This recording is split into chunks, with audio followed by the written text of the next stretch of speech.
À cette date, toutes les entreprises œuvrant en République démocratique du Congo et assujetties à la TVA avaient, de par la loi, l'obligation de mettre les factures normalisées.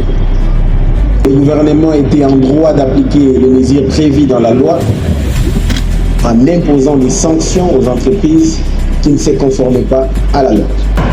Après cette étape, le gouvernement a donné encore une période de 30 jours aux entreprises assujetties à la TVA de se conformer à la réforme et de leurs homologations pour avoir des informations précises sur cette réforme, parce qu'après cette pénible fiscale, il est terminé d'évoquer encore de moratoire.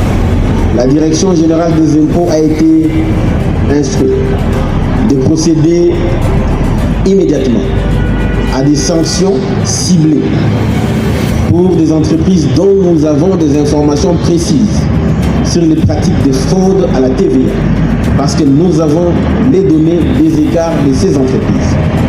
Nous n'allons pas seulement sanctionner les entreprises, nous allons aussi sanctionner nos propres agents de la Direction générale des impôts qui seront coupables d'inabstention, de n'avoir pas posé des actes que la loi leur impose avant d'admettre en déduction la TVA qui leur est présentée en déductibilité, parce que n'ayant pas été soutenu par une facture normalisée.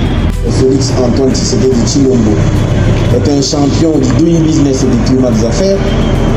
Il a demandé au gouvernement d'accéder à la requête de la Fédération des entreprises du Congo et des autres organisations fêtières. Et donc, en lieu et place d'appliquer les sanctions qui étaient prévues à partir du 1er décembre, nous avons accédé à la requête de ces organisations pour accorder un moratoire de 2 mois qui était sollicité. À l'issue du moratoire, qui devrait s'achever en janvier 2026 et février, ces organisations fêtières ont encore sollicité la mise en place d'une commission pour son parti d'une moyenne de 280 à 290 milliards de dollars, milliards de francs, à aujourd'hui 340 milliards de francs. C'est très largement en dessous du potentiel que nous ciblons dans le cadre de cette réforme. Nous voulons arriver à doubler les niveaux de mobilisation des ressources de la TVA en République démocratique du Congo. Et c'est possible avec la participation et la sensibilisation de tout un chacun.